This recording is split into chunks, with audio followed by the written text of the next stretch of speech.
How to verify your phone number on Google Meet. Hey everybody, in today's tutorial, we're going to see how you can easily verify your phone number on Google Meet. Go ahead and open up Google Meet application on your device and make sure that you're logged into your account. Now, in order to verify your phone number and you haven't added your phone number yet, you can do that by going over to your settings.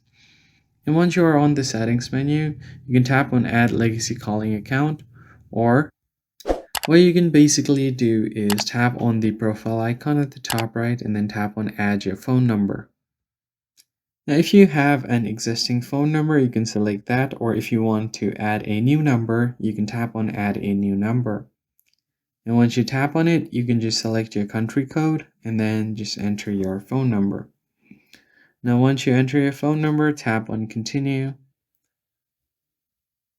Now, as you can see here, both of my numbers have been added, but one needs a confirmation and one has been verified. Now, that's basically it, guys. Now you can just pick your primary number and you should be good to go. I hope this tutorial was helpful. Hit the like button below, subscribe to our channel, and I'll catch you in the next one. Thanks for watching.